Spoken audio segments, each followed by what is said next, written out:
Since 1885, cowgirls like Annie Oakley, Calamity Jane, and Lucille Mulhall have wrote themselves into history books while wearing cowboy boots. Join us as we share the tales of today's most influential cowgirls and provide a glimpse of what it's like to walk in her boots. My name is Carly Green. I am from Lindell, Texas, and right now I am a strength and conditioning coach, but more importantly, a performance enhancement specialist in the sport of rodeo, with an emphasis on goat tying. That's my love is the goat tying. So at APEC is where I'm based out of. It's where I'm partnered, and that place specializes in performance enhancement. So all of those services that we've now catered to rodeo athletes is now being offered to all of the Smarty athletes as well.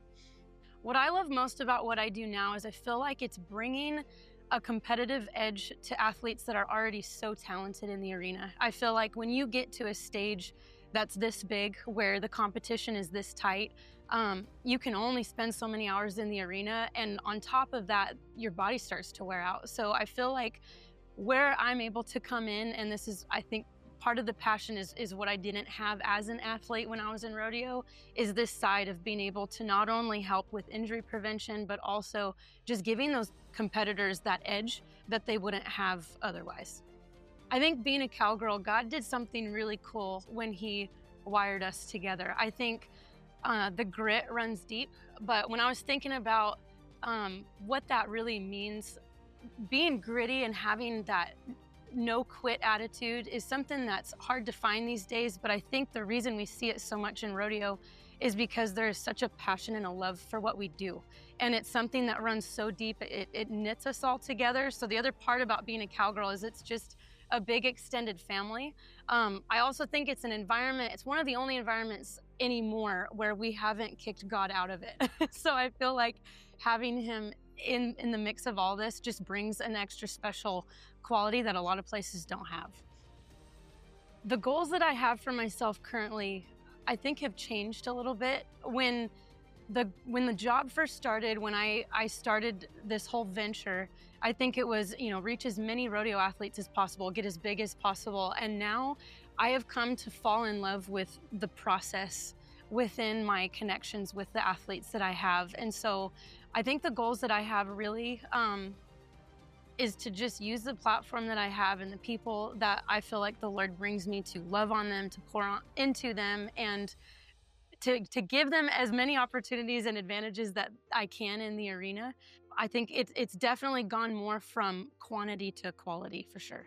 If I could spend a day in another cowgirl's boots, I think it would have to be Charmaine James. I absolutely love just her riding style, but more importantly, the success that she's had in the arena. I think she's qualified for the NFR like 19 times, had consecutive wins. And the most inspiring piece for me was that she won her first NFR at 14.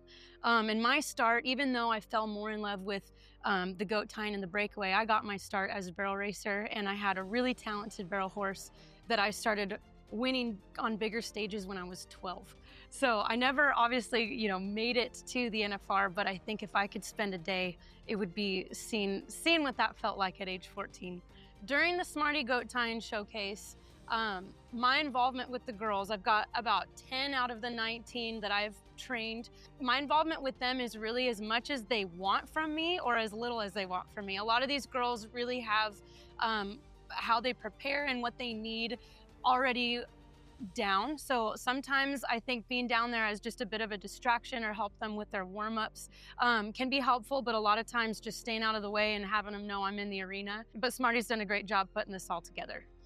When I think about how it all started, I have to thank my parents. I didn't come from a rodeo family, but they recognized the passion and the desire, and they gave us all the opportunities that they could.